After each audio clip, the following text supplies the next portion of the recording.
Welcome to the Summer Homework Packet Video 4. In this video I'll cover problems number 9 through 11. Alright, in solving the problems in number 9, trig equations oftentimes have more than one way to the answer.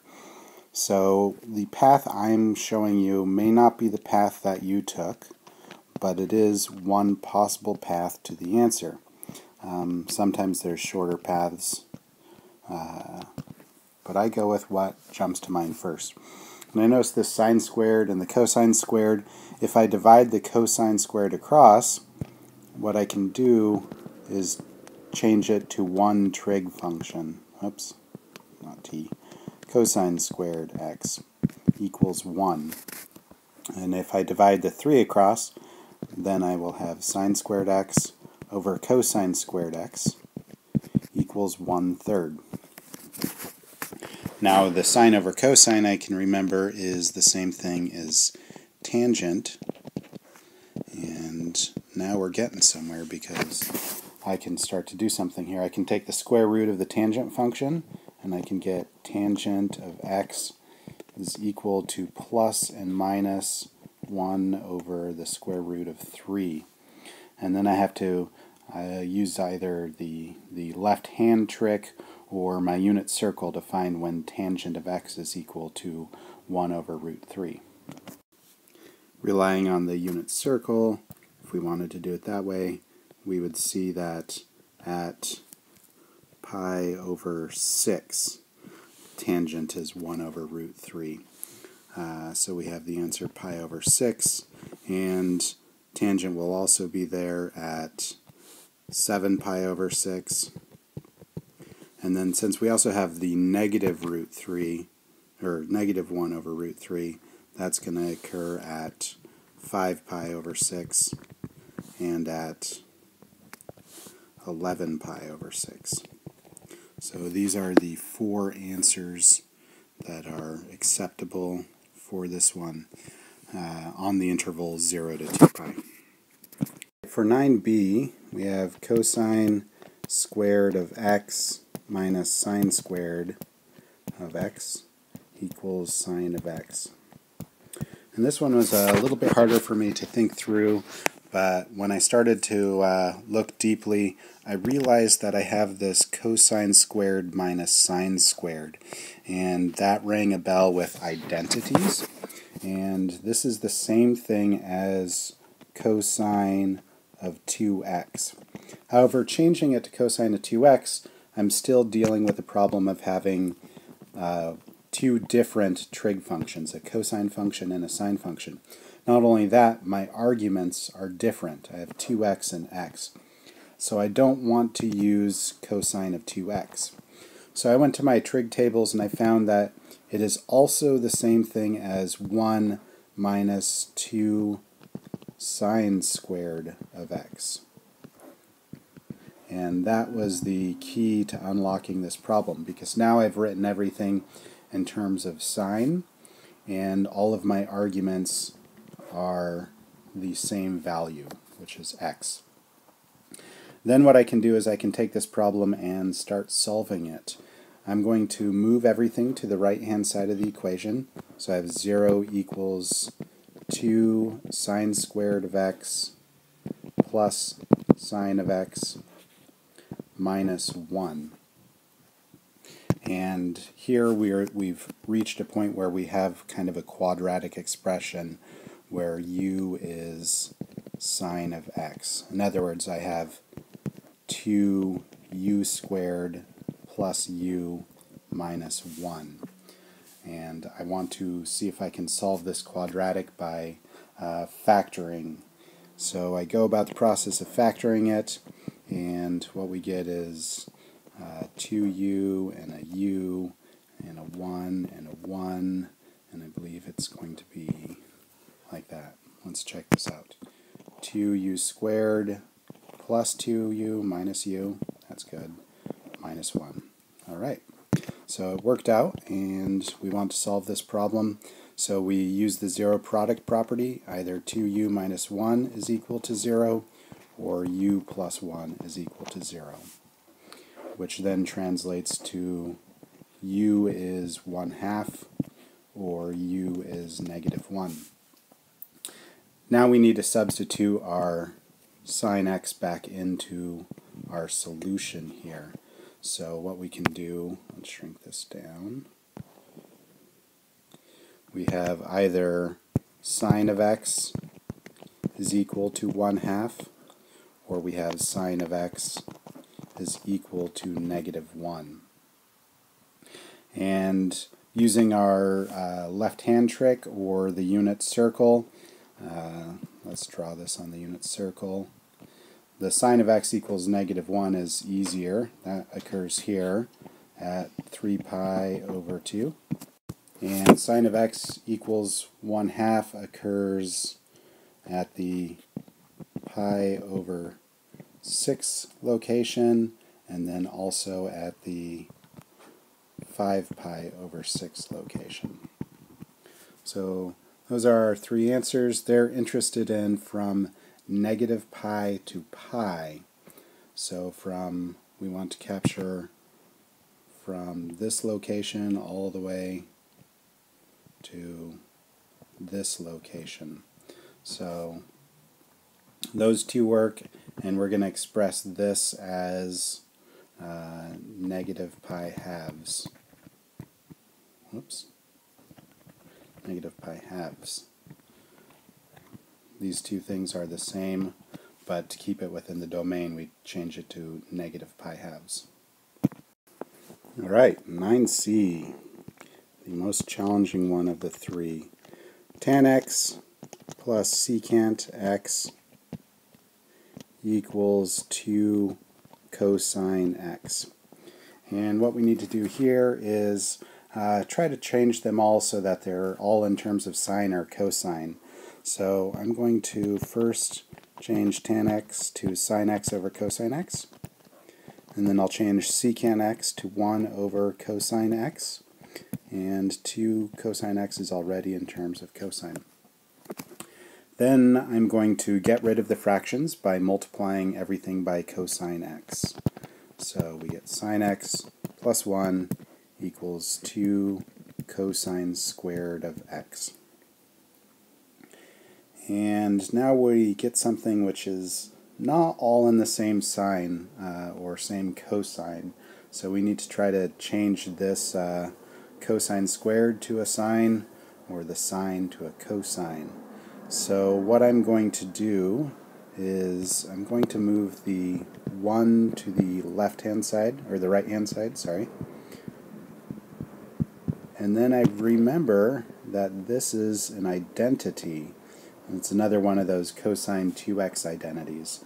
So I could write it as cosine 2x, but again, like the last problem, that's not going to be useful because then we're in terms of cosine. So I can also write it as 1 minus 2 sine squared of x. And I pull that off of an identity chart, which I keep with me at all times, because when dealing with trig, it's hard to remember all of the identities. Now we're at a point where both sides are written in terms of sine, and our argument on all our trig functions is the same. And we can start to solve this problem. I'm going to move all things to the left-hand side. And we get a problem which looks very familiar. This looks like what we did in 9a, I believe it was. No, 9b. And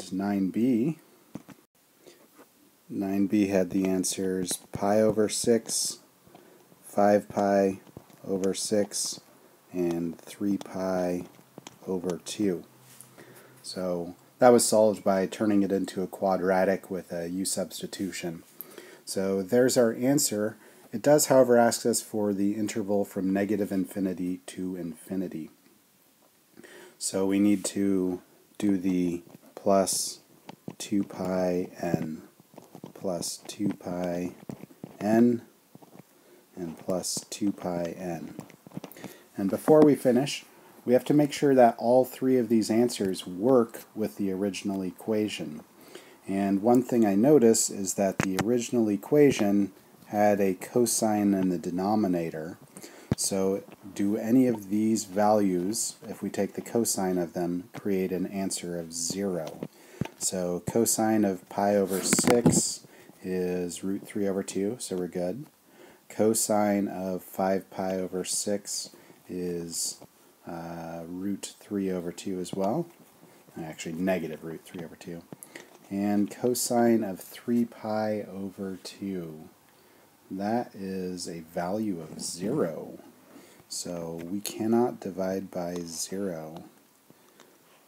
1, 0, negative 1, 0, yeah. So that's outside the solution set, and we're left with only these two options.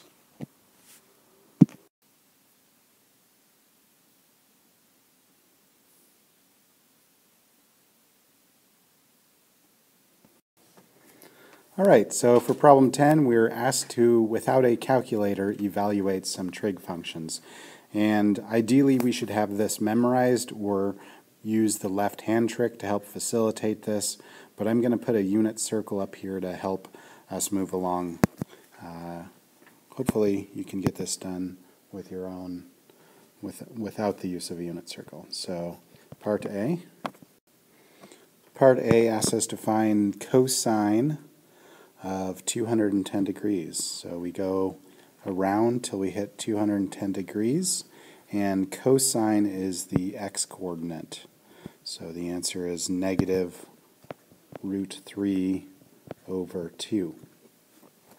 Using the left-hand trick, 210 degrees is a pi sixth, so we would pull in our index, our ring finger, and we'd count down from the top, so root 3 over 2. Part B says sine of 5 pi over 4. So we're going to go around to 5 pi fourths, pi halves, 3 pi fourths, 4 pi fourths, 5 pi fourths. And the sine is the y-coordinate, so the answer is negative root 2 over 2. If we're using the left-hand trick, pi fourths is the middle finger, so we pull that down and we count up from the bottom, and we get root 2 over 2, and since it's in quadrant 3, it's going to be negative. Let's put C on hold for now and D on hold, and then we'll come back to those. Part E is cosine of 9 pi fourths, so we're going to go 1, 2, 3, 4, 5, 6, 7, 8 pi fourths, 9 pi fourths. So this is 9 pi fourths along here, and we want to find cosine of that. So cosine is the x-coordinate, so root 2 over 2. Again, since it's a pi fourths, we'd pull in our middle finger, and cosine counts down from the top. So we have root 2 over 2, and it's in quadrant 1, so it's positive. Part F, we'll skip for now, and then on to G. G is tangent of 7 pi sixths, so we're going to count over to 7 pi sixths. 1, 2, 3, 4, 5, 6, 7 pi sixths. And we want to find out what is tangent of that value. So tangent is sine over cosine, so negative 1/2 divided by negative root 3 over 2. I think this is one of the ones where the hand trick is a little bit faster. Either way you do it, you're going to arrive at 1 over root 3, and if we rationalize the denominator, that's root 3 over 3. Okay, the last one is h, which is a inverse trig function. So let's talk about inverse trig functions for a moment here. Using the unit circle and inverse trig functions, we have to consider the fact that inverse trig functions have restricted domains and ranges. And this has to do with the idea of the function being 1-to-1 and passing the horizontal line test. I'm not going to get too deep into explaining why it is, but this chart here is a useful chart when it comes to evaluating inverse trig functions. So let's try doing this. If we use do problem 10c. It's asking for the inverse tangent of -1. And we want to know when is tangent going to be -1. So tangent is -1 at 3 pi fourths and 7 pi fourths. So I could say 3 pi fourths and 7 pi fourths. However, when we look down here at the range of inverse tangent, we see the answer has to be between -pi halves and pi halves. In other words, it has to be in this half of the unit circle. So that immediately rules out 3 pi fourths. And then the 7 pi fourths is technically it's in this half of the circle, but it's thought of as coming around this way, so we need to actually write it as if we were backing it up. So 7 pi fourths is the same thing as -pi fourths. And this is a very subtle distinction that occurs with inverse trig functions that I'd like to explore more as a class so that you can ask questions of me. Part D is asking us to find inverse sine of -1. So we look at the trig or the unit circle, and sine is the y coordinate, so we're going around until the y coordinate is -1, and that is at 3 pi halves. So our answer is 3 pi halves. And then we want to check it against the range of inverse sine. So inverse sine has -pi halves to pi halves. And our answer is not that. So we actually need to convert it to -pi halves so that it is within that range, because that's going to be the same angle. Backing up pi halves will give us that same angle. So that's our acceptable answer for that problem. Moving on to F. F is inverse sine of root 3 over 2. So we're going to go until we have root 3 over 2 in the sine function. And that happens at pi thirds and at 2 pi thirds. So we'll write both those answers down, pi thirds and 2 pi thirds. And then we want to check what is the range of inverse sine. So we look at our table and we see inverse sine goes from -pi halves to pi halves. So this is the range for inverse sine, and 2 pi thirds is out of that range. So we eliminate that answer and we're left with only pi thirds. And the last one, part H, is going to be what is the inverse cosine of -1. So we look for when is the x-coordinate -1, and we find that to occur at a value of pi. So we'd answer that as pi. There are no other instances where it occurs, and then we want to check against the acceptable range of inverse cosine. And inverse cosine has from 0 to pi, so the top half of the unit circle, and pi works for that. So these inverse trig functions are a little bit more difficult if you're finding the exact value of the function. All right, let's move on to problem number 11. Problem 11 is sketching graphs of trig functions. And in part A, we're asked to graph sine of x minus pi fourths. And we know that since the x has been replaced with x minus pi over 4, we have shifted to the right pi fourths of a unit. So drawing our basic sine function, we can draw our curve starting axis high, axis low, axis, Sahala, and the point where it starts will occur at pi fourths of a unit to the right. The point where it finishes will be, of course, 2 pi units later, which would be 2 pi plus pi fourths. Part B asks us to do sine of x over 2. And this looks like a stretch or a shrink of the period. And the way we usually treat this is we look at 2 pi over b being the period. So in this case, our period would be 2 pi over 1/2, which is 4 pi. So the trig function has been stretched out by a factor of 2. So what's happened is it goes over the full cycle over a distance of 4 pi. And keep in mind that the low points and high points still stay at -1 and 1. Okay, part C is 2 sine of x, and this is a change to the amplitude. Instead of having an amplitude of 1, it's going to have an amplitude of 2. So the trig function winds up going up to a height of 2 and dropping to a minimum of -2, and that occurs over the distance of 2 pi. Part D is a cosine function, and cosine, there's been no transformations to it, so cosine will be pretty easy.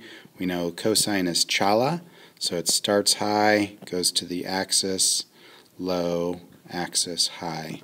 So chala over a distance of 2 pi. There's our cosine of x. And the last one, part E, is 1 over sine of x. And the easiest way to draw that is to first draw your sine of x. So we're going to do sine of x does something like that. And then any point where sine of x equals 0 will have a vertical asymptote. This is your cosecant graph. Remember, we come down, hit the high point, and then go back up. There we go. And if we kept going, the function would wind up doing this repeatedly. All right, 1 over sine of x or cosecant x. All right, stay tuned. More videos coming soon.